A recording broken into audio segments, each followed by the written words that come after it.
Bienvenidos, extraños y extrañas. Entrad libremente, por vuestra propia voluntad, y dejad parte de la felicidad que traéis.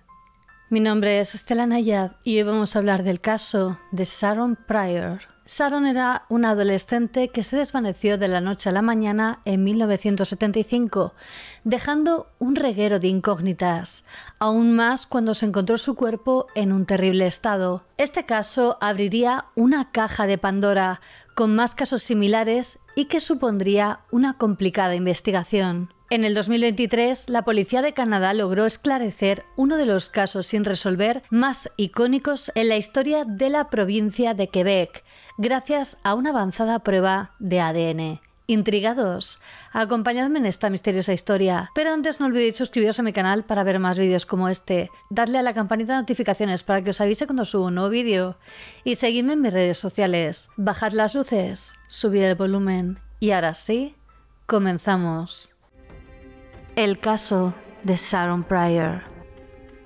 Antes de comenzar, quisiera recordaros que por fin hemos lanzado nuestra propia colección de merchandising del canal, así que no perdáis la oportunidad, entrad en la web y echadle un vistazo. Pero regresemos a la historia. Este terrible caso de Canadá permaneció sin resolver durante casi 5 décadas. Aunque con el tiempo muchos perdieron la esperanza de conocer la verdad, los padres de la víctima jamás dejaron de luchar por la justicia. Solo recientemente, gracias a los avances en la ciencia forense y la tecnología moderna, este caso que parecía imposible de resolver, finalmente se esclareció. Sharon Pryor nació en el invierno de 1959, en la hermosa y vibrante ciudad de Montreal. Su madre, originaria de Gran Bretaña, había emigrado a Canadá siendo muy joven y se estableció allí para siempre. Fue en ese país donde conoció a su futuro esposo, George, un miembro del ejército canadiense. El flechazo entre ambos fue inmediato y no pasó mucho tiempo antes de que unieran sus vidas en matrimonio. Poco después nació su primera hija, Sharon. Tan solo unos días antes del segundo cumpleaños de la niña, la madre dio a luz a 2 mellizos, Doreen y Maureen, en 1962. Ese mismo año, George fue trasladado a la ciudad de Manitoba para continuar con su servicio militar, y la familia se mudó a un barrio antiguo de la ciudad que, a pesar de su antigüedad, gozaba de buena reputación y seguridad. No mucho después de la mudanza, la familia creció con la llegada de otro hijo, al que llamaron George Jr. Sin embargo, la aparente tranquilidad familiar comenzó a resquebrajarse poco tiempo después. Las tensiones y los desacuerdos se intensificaron hasta que en 1965 la pareja decidió separarse. George continuó con su carrera militar, lo que implicaba frecuentes ausencias, mientras que su exesposa y los 4 niños se trasladaron a un apartamento en la ciudad de Langley, proporcionado gracias a un programa de asistencia especial para familias de militares. Era un lugar tranquilo y acogedor, perfecto para criar a una familia. La madre de Sharon nunca imaginó que, incluso en vecindarios tan serenos, podía ocultarse el verdadero peligro disfrazado de lo cotidiano. Desde muy pequeña, Sharon destacaba por ser una niña de una bondad excepcional, siempre dispuesta a tender una mano a quien lo necesitaba, ya fuera una persona o un animal desamparado. No era raro verla rescatando gatos y perros que vagaban por las calles, muchos de ellos víctimas de descuidos o enfermedades. Con un cuidado lleno de ternura, Sharon se encargaba de alimentarlos y de cuidarlos, y solo cuando estaban recuperados les buscaba un hogar donde pudieran ser felices. Amaba profundamente a los animales y soñaba con convertirse en veterinaria. Además, su carácter inquieto la llevaba a interesarse por diversas actividades. Practicaba deportes, asistía a clases de arte y hasta tomaba lecciones de labores. Todo apuntaba a que un futuro lleno de logros y momentos brillantes la esperaba. Su madre, sin duda, sentía un orgullo inmenso al ver cómo su hija mayor se convertía en una joven independiente y responsable, con una madurez que superaba su edad. Sharon siempre trataba de mantenerse lejos de las malas influencias y problemas, pero lamentablemente ni siquiera su prudencia pudo protegerla de un encuentro con el mal que lo cambiaría todo. En 1975 la vida transcurría con normalidad para la familia Pryor. Sharon, que ya tenía 16 años, enfrentaba los retos típicos de la adolescencia. Le apasionaba la música de moda y la ropa con estilo, algo que no siempre contaba con la aprobación de sus padres. Por otro lado, había empezado a salir con John, un joven que había estado enamorado de ella desde que ambos cursaban cuarto grado y que finalmente había logrado conquistar su corazón. La relación entre los jóvenes comenzó a desarrollarse con naturalidad y alegría. Pasaban mucho tiempo con amigos y a los ojos de todos eran la pareja perfecta. Al percibir la sinceridad de sus sentimientos, los padres de Sharon apoyaban la relación sin reservas.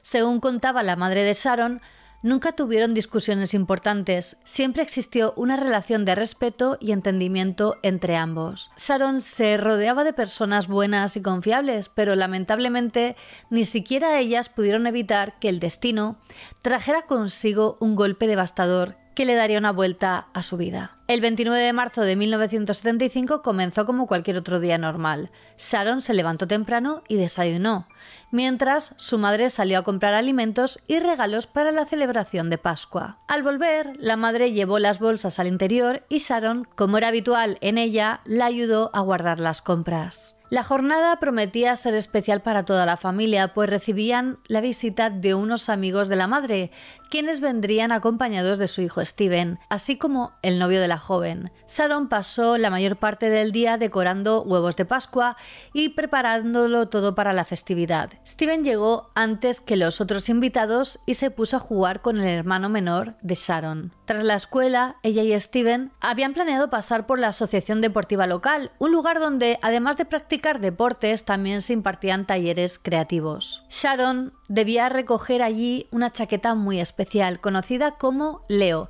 en honor a uno de los fundadores de la asociación que había perdido la vida a causa de una enfermedad. Esta prenda simbolizaba pertenencia y compromiso con el grupo. Obtener esta chaqueta no era un simple regalo.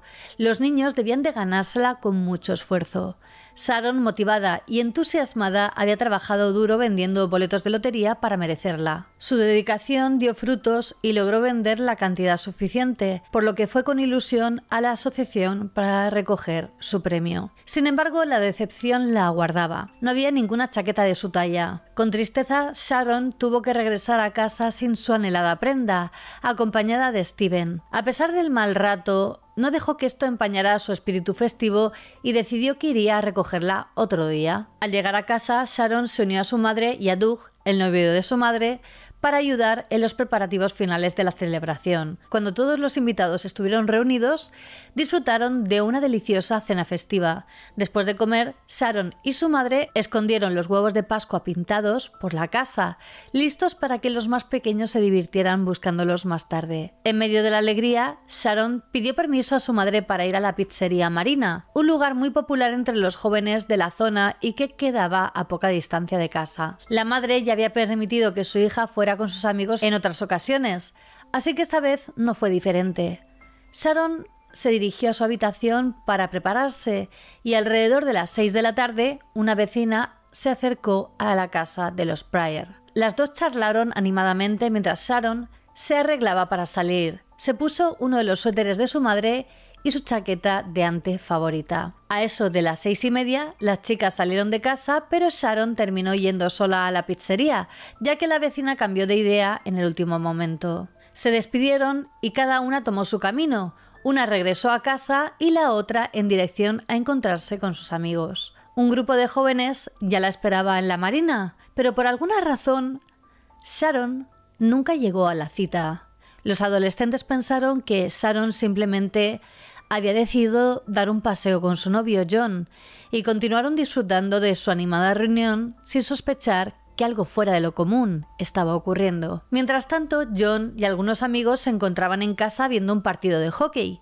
Cuando el partido terminó, los chicos también se dirigieron a la pizzería, esperando encontrarse con Sharon allí, pero ella nunca llegó. John se quedó perplejo, ya que no había visto a su novia desde la escuela y no entendía dónde podría estar.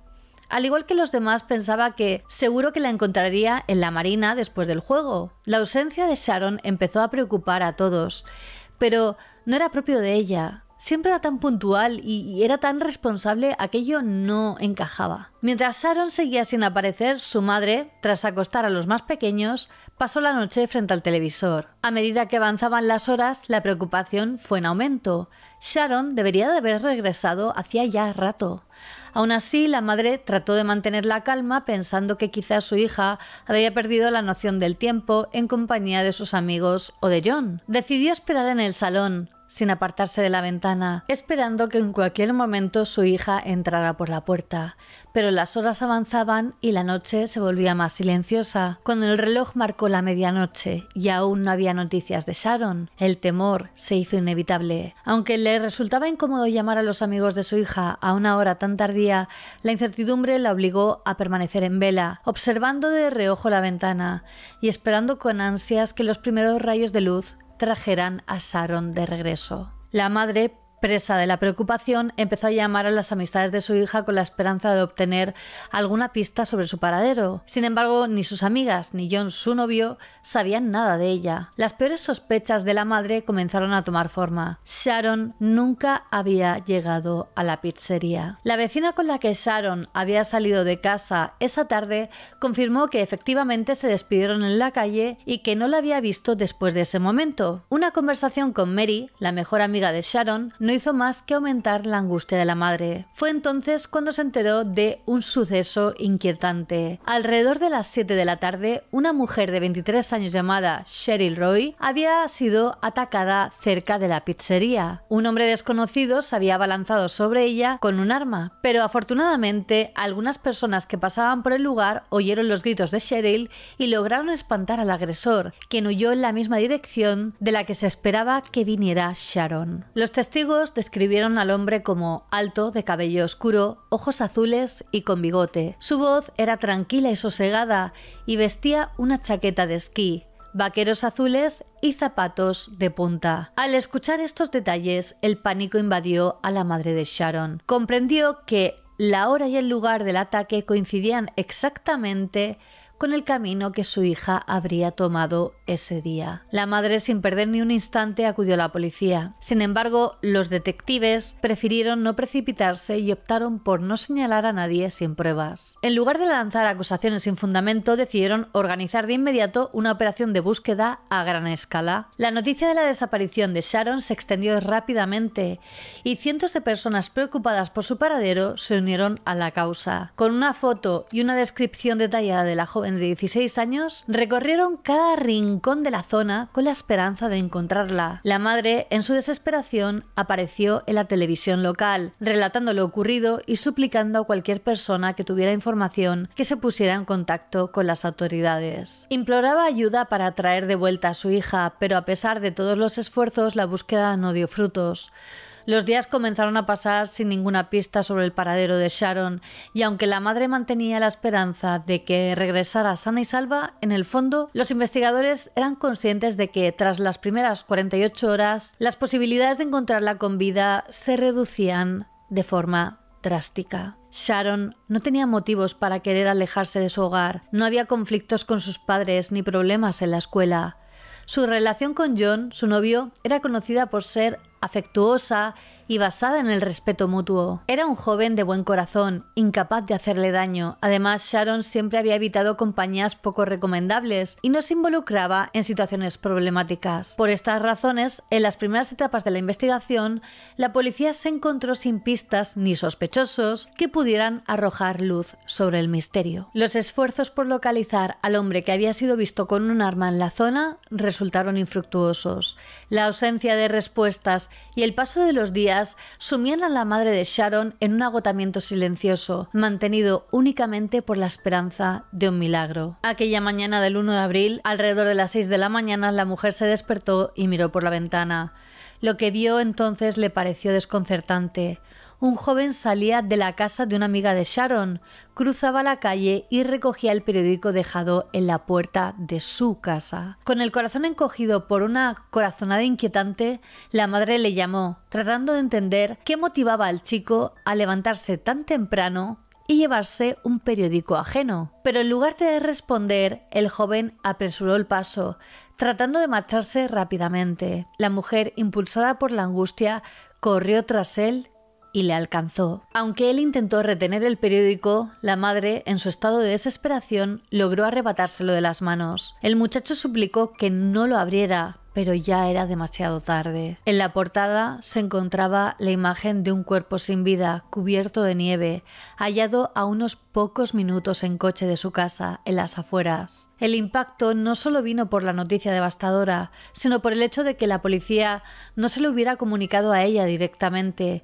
permitiendo que se enterara a través de un periódico, al igual que los vecinos, a través de una imagen inquietante de su propia hija. Luchando por contener el pánico y aferrándose a la esperanza de que no fuera Sharon, intentó convencerse de que podría ser otra joven con un parecido a su hija. Cuando pudo serenarse lo suficiente, llamó a la policía para intentar disipar la escalofriante sospecha que la atenazaba. Los investigadores informaron que aún no podían confirmar la identidad de la víctima y pidieron a la madre que acudiera a hacer el reconocimiento. La mujer, invadida por un profundo terror, no se sintió capaz de enfrentarse a esa realidad y pidió a su exmarido que fuera en su lugar. La noticia se esparció rápidamente y el vecindario entero quedó conmocionado. La joven de la foto tenía un parecido notable con Sharon. Además, la descripción de la ropa coincidía exactamente con lo que la madre había mencionado a la policía que la chica llevaba puesto. El padre, con el corazón destrozado, reconoció a su hija sin lugar a dudas. Sharon, de solo 16 años, había sido encontrada sin vida. El cuerpo fue hallado por un residente de la zona que, tras haber leído sobre la desaparición en los periódicos, comprendió al instante que había encontrado a la chica perdida. Alarmado, reportó el hallazgo y el hecho de que alguien había entrado en su propiedad. Aunque solía mantener todas las puertas aseguradas, notó que la cerradura estaba dañada, pero sin signos de forcejeo, como si se hubiera usado una llave. Él era el único con acceso al lugar, lo que hizo que la situación fuera aún más desconcertante. Al salir al camino de entrada, se encontró con una escena estremecedora. El cuerpo de una joven cubierta solo con una chaqueta de ante y un suéter azul. Sin embargo, nada parecía faltar en la casa y el hombre no lograba entender por qué alguien dejaría un cuerpo allí. La policía llegó al lugar y empezó la investigación, subrayando desde el primer momento la crueldad con la que se había cometido el crimen. Había evidentes signos de violencia, contusiones marcaban su cuerpo y la víctima mostraba un intento desesperado de liberarse, con la boca cubierta por una cinta que había masticado hasta enredarla en su cabello y aferrada aún en su mano. Las huellas en la nieve mostraban que Sharon había intentado levantarse, lo que indicaba que el agresor la había dejado allí mientras ella aún luchaba por sobrevivir. La joven estudiante, marcada por una situación tan inhumana, no tuvo la fuerza suficiente para salvarse. Los agentes encontraron más pistas en la escena. A unos 15 metros de donde se hallaba el cuerpo, se distinguían huellas de neumáticos y un rastro apenas perceptible de gotas de sangre que conducían hasta ella. No había señales de que el cuerpo hubiera sido arrastrado, lo que llevó a los investigadores a considerar la posibilidad de que más de una persona estuviera implicada. Tampoco se encontraron rastros de suciedad en los calcetines ni en sus zapatos, lo que indicaba que no había intentado moverse por su cuenta. Lo más probable es que la hubieran sacado de un vehículo y dejado allí, expuesta al frío. Cerca de donde yacía Sharon, los agentes hallaron una camisa de hombre y sus muñecas mostraban señales de haber sido atadas, probablemente con esa misma prenda. Este descubrimiento sugería que el principal sospechoso era de estatura alta. Junto al poste de la entrada se encontró otra pista valiosa, una huella clara de zapato. También había un recibo de la chaqueta Leo que la joven nunca llegó a recoger. La autopsia reveló que Sharon había perdido la vida pocas horas antes de ser encontrada. Todo apuntaba a que había estado retenida desde el sábado hasta el martes. Presentaba marcas características de haber sido privada de oxígeno y signos de haber aspirado sangre. Los expertos forenses también determinaron que varias de sus costillas habían sido aplastadas, como si alguien hubiera presionado con fuerza sobre su pecho. La joven había recibido un fuerte golpe en la cabeza, lo que le provocó hemorragias internas. Además, su cuerpo mostraba múltiples heridas, el daño en su rostro era evidente. Cientos de personas de la localidad se congregaron en la iglesia presbiteriana para despedirse de Sharon. Su madre, completamente sobrepasada por el dolor, apenas podía mantenerse en pie. La única preocupación que la invadía en ese momento era que el responsable de tan atroz crimen fuera capturado y llevado ante la justicia lo antes posible. A tan solo 3 calles del lugar donde se produjo el tremendo caso de Sharon, Canadá había enfrentado previamente un crimen similar con una chica más joven. El 9 de julio de 1974, Norma O'Brien, una niña de solo 12 años, fue víctima de una terrible tragedia. Esa tarde, Norma había salido de casa con la intención de jugar al waterpolo en la piscina, pero al llegar se encontró con que estaba cerrada por obras de mantenimiento. Entonces decidió dar la vuelta y regresar a casa, pero nunca llegó a su destino. Esa misma noche, los padres dieron la voz de alarma, reportando la desaparición de su hija y rechazando de manera contundente la posibilidad de que hubiera huido por su propio pie. Así, la búsqueda se inició de inmediato. Al día siguiente se halló el cuerpo, en un estado lamentable, también sin prendas, en un campo cercano a la piscina. Existían sorprendentes similitudes entre los asesinatos de Norma y de Sharon. Ambas fueron encontradas parcialmente desvestidas, habían sufrido un trato atroz y se les había privado de aire. Además, los lugares donde ocurrieron los ataques se encontraban a menos de media hora en coche uno del otro. Todo esto alimentó la teoría de que ambos crímenes podrían haber sido perpetrados por la misma persona. Sin embargo, los investigadores se encontraban sin pistas. Ya después del trágico desenlace de Sharon, el 23 de junio de 1975, otra chica desapareció. La trágica historia de Debbie Fisher, una joven de tan solo 14 años, dejó una huella imborrable en su comunidad. Regresaba a casa montada en su bicicleta roja, pero nunca llegó. Al día siguiente su cuerpo fue descubierto en un bosque cercano. A diferencia de las víctimas anteriores, no se habían propasado con Debbie. Su muerte se debió a un golpe con una piedra. Poco después, un joven de 17 años fue detenido por este atroz crimen y tras ser interrogado confesó su culpabilidad. Sin embargo, su identidad fue mantenida en secreto debido a su condición de menor. En su relato explicó que esa tarde, alrededor de las 6:30, regresaba a casa tras su jornada laboral en moto. Fue en ese momento cuando avistó a Debbie pedaleando con una botella de leche en la mano. La observó con detenimiento y de repente un plan oscuro comenzó a formarse en su mente. Después de saludarla, a lo que Debbie respondió amablemente, el chico la sobrepasó y dejó su moto oculta entre unos arbustos. Luego se sentó en la acera y fingió estar llorando. Al ver esto, Debbie se detuvo y, siguiendo su instinto, se acercó. En ese preciso instante, el joven la agarró y comenzó a manosearla, arrebatándole la botella de leche de las manos. Con furia lanzó el objeto al campo y con todas sus fuerzas golpeó a Debbie en la cabeza con una piedra. La joven perdió el conocimiento y mientras intentaba ocultar su bicicleta en los arbustos, el atacante intentó sobrepasarse con ella, pero no pudo hacerlo. Frustrado por su falta de control, volvió a golpearla con la piedra, causándole una lesión fatal. El perpetrador ocultó el cuerpo de Debbie en un coche abandonado en el bosque y posteriormente escapó en su moto. Más adelante, este mismo individuo confesó haber estado involucrado en la muerte de Norma O'Brien, ocurrida un año antes. Sin embargo, se defendió diciendo que no tenía relación con la trágica desaparición de Sharon Pryor. En el momento en el que Sharon perdió la vida, el joven contaba con una coartada verificada, por lo que no fue considerado sospechoso en este caso. Finalmente fue condenado únicamente por el asesinato de las 2 chicas mencionadas.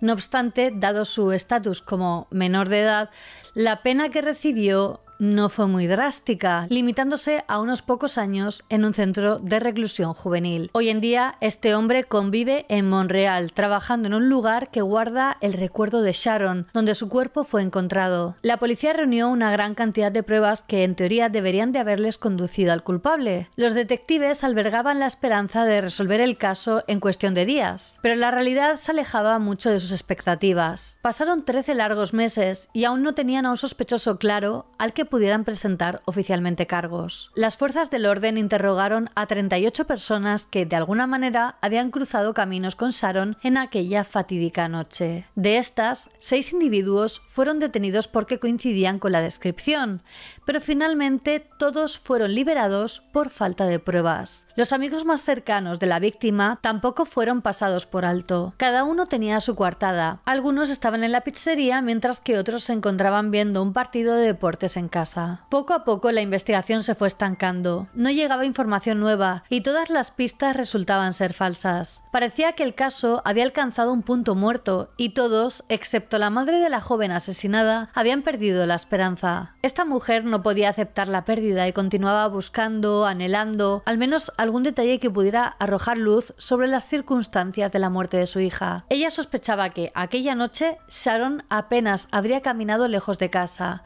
Alrededor de la misma hora en que la chica se dirigía a la pizzería, un vecino que trabajaba en la zona solía regresar a su hogar. Durante años había recorrido la misma ruta todos los días, y ese día no fue la excepción. Sin embargo, el hombre afirmó no haber visto a la joven de camino. Teniendo en cuenta que Sharon nunca llegó a la pizzería, debía de haber sido interceptada casi de inmediato después de despedirse de su amiga. El delincuente contaba con un tiempo muy limitado, pero logró aprovecharlo a la perfección para llevarse a la chica sin que nadie lo notara. Los investigadores jamás lograron encontrar testigos del ataque. Fue como si se tratara de un crimen perfecto. La madre, consumida por el dolor, estaba convencida de que era fundamental examinar detenidamente a todos los residentes de su calle. Quizá alguno de ellos había notado a un extraño sospechoso o podría reconocer al atacante si es que éste vivía cerca. Por su parte, los detectives creían que el autor de este crimen, que incluía un asalto y que se habían propasado con la chica, era un joven que probablemente todavía residía con sus padres. En su opinión, presentaba ciertas desviaciones mentales, con fantasías retorcidas o algo similar que provocaban en él un profundo resentimiento y odio hacia las mujeres. La policía sospechaba que este ataque no era el primero y si no se detenía pronto, podría no ser el último. Además, los investigadores estaban convencidos de que varias personas habían estado involucradas en el caso de la desafortunada Sharon. Consideraron la posibilidad de que un atacante, armado con un cuchillo que había agredido a otra chica llamada Cheryl, casi al mismo tiempo, pudiera haber tenido alguna conexión con este crimen. En aquella ocasión había logrado escapar gracias a la intervención de algunos transeúntes. A partir de los testimonios se elaboró un retrato verbal de este individuo, pero a pesar de todos los esfuerzos de la policía, no se pudo dar con su paradero. La probabilidad de que dos secuestradores enérgicos estuvieran operando al mismo tiempo en uno de los barrios más tranquilos de la ciudad era extremadamente baja. Por lo tanto, los detectives supusieron que el ataque a Cheryl y el asesinato de Sharon habían sido perpetrados por la misma persona. El comportamiento del criminal indicaba que estaba bien familiarizado con la zona, ya que lograba moverse sin ser visto, dejando pocas pistas y sin despertar sospechas entre los residentes locales. Los investigadores estaban de acuerdo con la madre de la víctima. Lo más probable es que el autor del crimen residiera en las cercanías. Su comportamiento se podía describir como retorcido, ya que las personas con este tipo de perversiones suelen actuar siguiendo un patrón determinado. Al principio se presentan como individuos encantadores y amables, tratando de atraer a víctimas crédulas. Una vez que logran seducirlas, este tipo de personas se torna cada vez más cruel y exigente en cada paso que dan. Todo comienza con un intento de control seguido de humillaciones y abusos directos.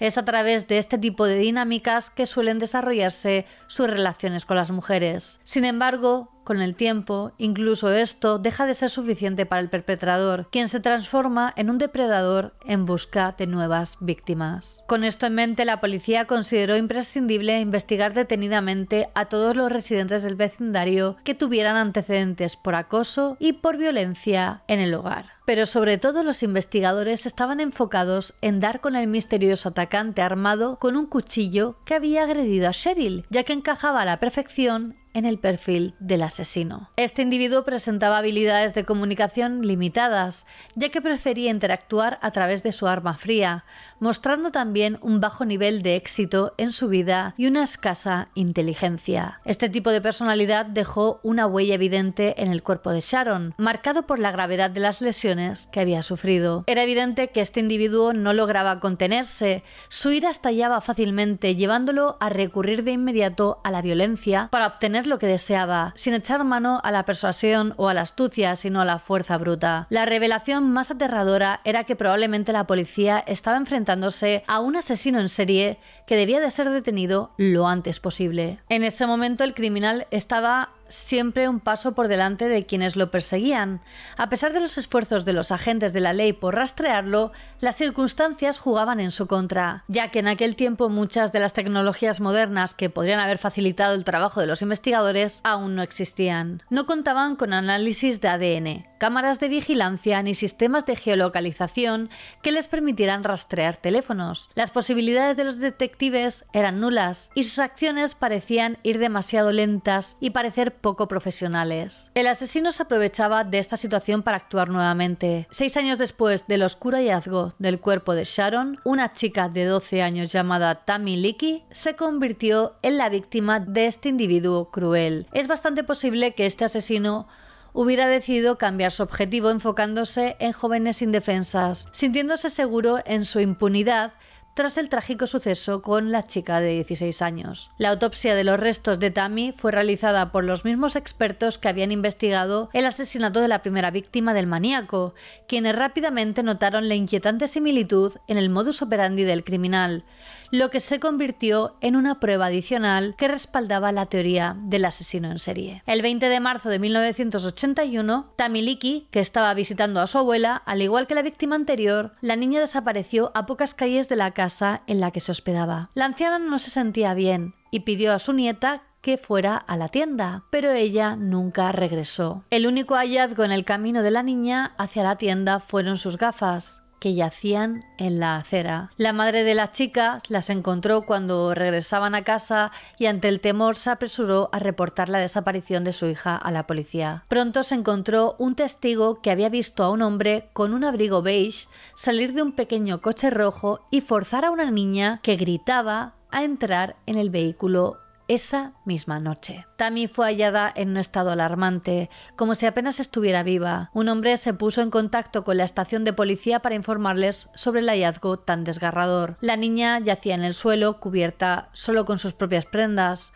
Los médicos lucharon con todas sus fuerzas para salvar su vida, pero las lesiones que presentaba eran tan graves que no podían ofrecerle esperanza alguna. Había sido privada de aire, y aunque no había signos visibles de abuso en su cuerpo, se encontraron trazas de un material masculino en sus pertenencias. Al igual que en el caso anterior, el agresor había actuado con una sorprendente falta de cuidado, dejando tras de sí una gran cantidad de pruebas. Sin embargo, a pesar de la abundancia de indicios, nada de ello ayudó a que la investigación avanzara hacia la resolución de estos horribles crímenes. A pesar de los persistentes esfuerzos de los detectives, el caso parecía haberse estancado. En ese momento también se estaban reportando ataques similares contra jóvenes y niñas en las regiones vecinas de Canadá. Un ejemplo alarmante ocurrió en 1978 cuando el cuerpo de Lisa Blair, una joven de 17 años, fue encontrado sin vida en Montreal a solo unos metros de su hogar. La preocupación por la seguridad de las más vulnerables se extendía, dejando a la comunidad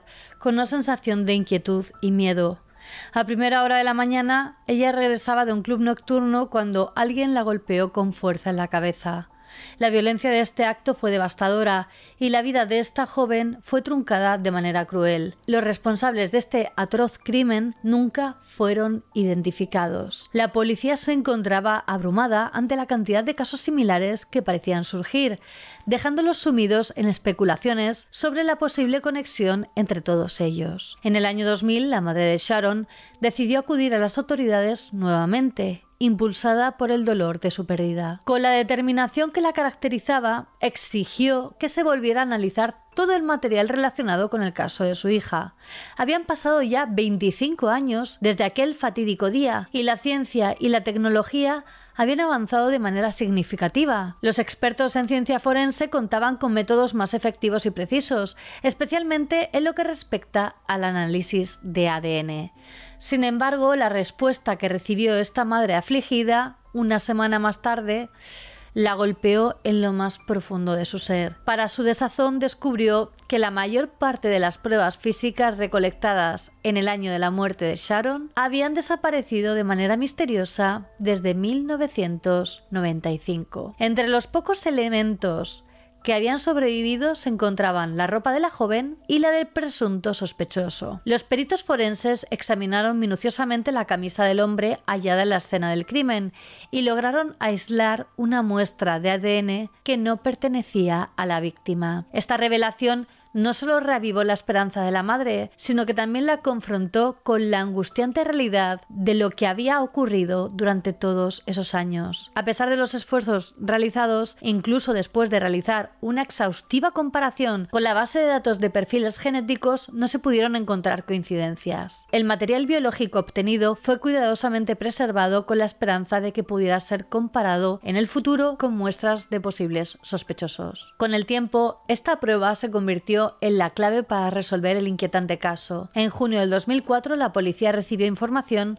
sobre un garaje donde se sospechaba que el asesino pudo haber mantenido a Sharon cautiva. Los detectives se dirigieron de inmediato al lugar, pero a pesar de llevar a cabo una búsqueda meticulosa, no lograron encontrar ninguna pista física que vinculara el local con el crimen. Aún así se recogieron 3 muestras de ADN, pero lamentablemente ninguna de ellas coincidía ni con el material genético de la joven fallecida, ni con las trazas biológicas encontradas en su ropa.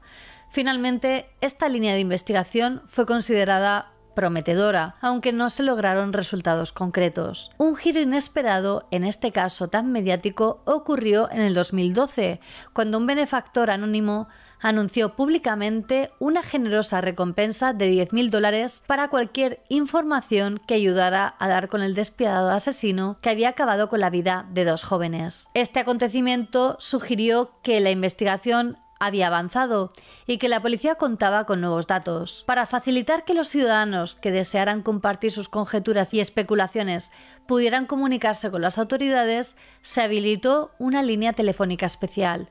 Sin embargo, a pesar de que la investigación continuó, como tantas veces antes, no se logró un avance significativo. Los investigadores decidieron regresar una vez más a la tragedia del ataque de Cheryl, con la esperanza de finalmente poder establecer la identidad del autor. La joven, que había logrado ahuyentar al atacante armado y que había tenido la oportunidad de observar su rostro, aceptó someterse a una sesión de hipnosis. En este estado alterado de conciencia se le mostraron fotografías de varios hombres, incluyendo al infame asesino en serie William Patrick. Fue este individuo el que la testigo identificó como alguien que presentaba un notable parecido con el hombre que la había atacado. Patrick resultó ser un canadiense cuyas acciones lo vincularon a la muerte de 5 mujeres en Montreal, un hecho que se demostró en los tribunales. Aunque él mismo afirmaba tener al menos 9 víctimas, el paradero de los demás cuerpos sigue siendo un misterio. Los detectives habían sospechado desde hacía tiempo que él podría estar involucrado en los asesinatos de las jóvenes y habían intentado por todos los medios encontrar una conexión entre él y estos escalofriantes crímenes. Sin embargo, el experimentado delincuente se mantenía firme en su inocencia, insistiendo en que solo había quitado la vida a alguien a partir de 1979. Recordemos que Sharon fue asesinada en 1975, lo que dejaba a las acusaciones contra Patrick como meras conjeturas sin fundamento. Con el tiempo, las autoridades intentaron relacionar las muertes de las chicas con otros peligrosos criminales canadienses. Una de las miradas se posó en Mike French, un miembro del infame club de motoristas de Montreal, los Satanás. En 1975, cuando ocurrió el terrible asesinato de Sharon, Mike vivía en la misma zona, aunque 2 años más tarde se mudó a otra ciudad con sus padres. Sus conocidos describían a French como una persona extremadamente agresiva y cruel, capaz de cometer actos horrendos. De hecho, hubo varios testigos que afirmaron haber oído a Mike alardear sobre la supuesta implicación en el asesinato de Sharon. Sin embargo, una vez más, la suerte le dio la espalda a las fuerzas del orden.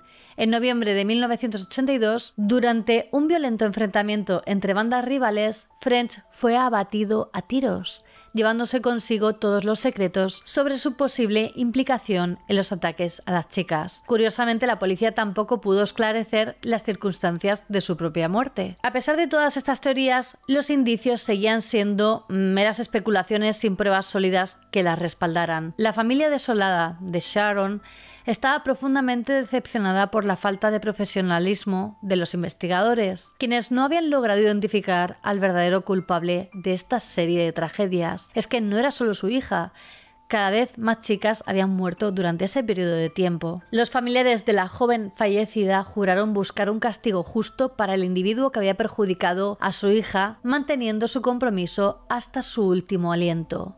Para la madre de Sharon, esta ardua lucha no solo representaba una cuestión de honor para su familia, sino también una obligación moral hacia todos los padres que habían visto cómo sus hijos eran afectados por individuos malintencionados. En el 2019, la desolada madre se unió a la grabación de un programa de televisión junto con otras 9 familias que habían sufrido tragedias similares. Juntas alzaron la voz para acusar públicamente a las autoridades de incompetencia y negligencia en la investigación de estos horrendos crímenes.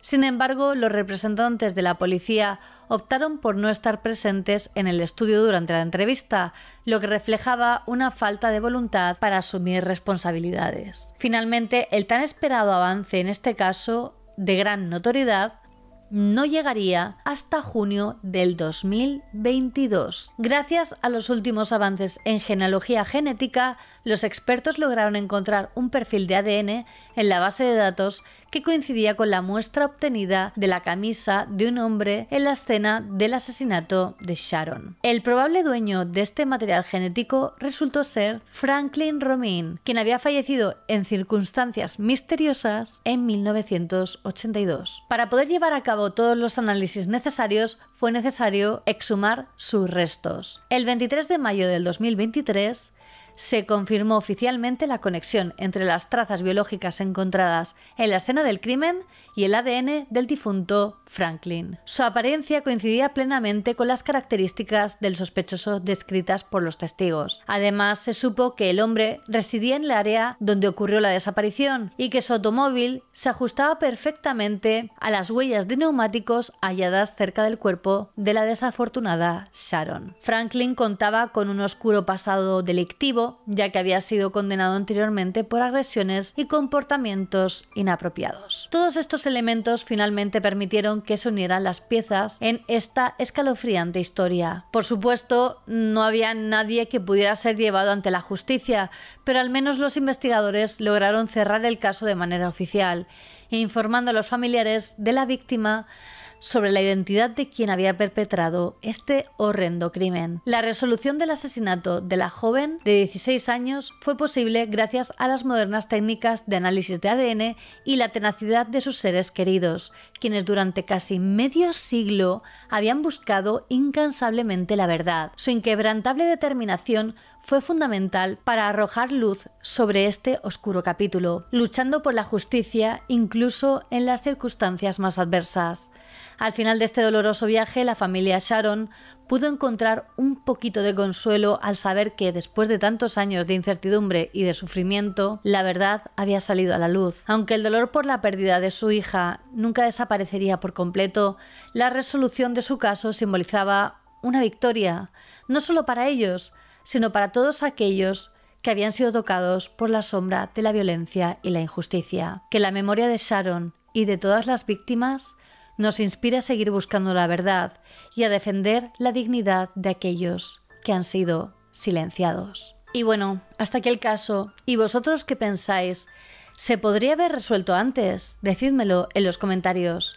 Ya tenemos merchandising del canal, así que pasaos por la página de la descripción para poder ver todos los diseños. Espero que os encanten las ideas. Os recuerdo que ya tenéis disponible a la venta mi libro Monstruos Criminales, donde aparecen los casos criminales más bestias de la historia. Os he dejado también los links de mi equipo de grabación en la descripción por si os interesa conocer mi set de rodaje. Quería agradecer a mis mecenas de Patreon por el apoyo que me brindan. Sin vosotros no sería posible. Si vosotros también queréis apoyarme, os dejo el link a Patreon en la descripción, donde también podréis ver los beneficios de cada nivel. Y quería hacer una mención especial a los miembros de la Orden del Dragón, a Alejandro Rebón Portillo, Douglas Prieto y José Antonio Esteve. Muchísimas gracias por vuestro apoyo y por ayudarme a seguir creando estos vídeos. Y ya sabéis que aprecio a todos mis extraños y extrañas, y a esos nuevos o antiguos extraños del canal. Como siempre, me da mucho que si os ha gustado el vídeo lo compartáis en vuestras redes sociales, dale a like, así sabré que queréis que haga más vídeos como este, suscribiros a mi canal y dadle a la campanita de notificaciones. No olvidéis seguirme en todas mis redes sociales, os las dejo por aquí y en la descripción, especialmente en Instagram, que es donde estoy más activa, y subo un material muy interesante. Y ahora sí me despido, nos vemos en el próximo vídeo. Recordad que subo nuevos vídeos cada semana. Hasta pronto.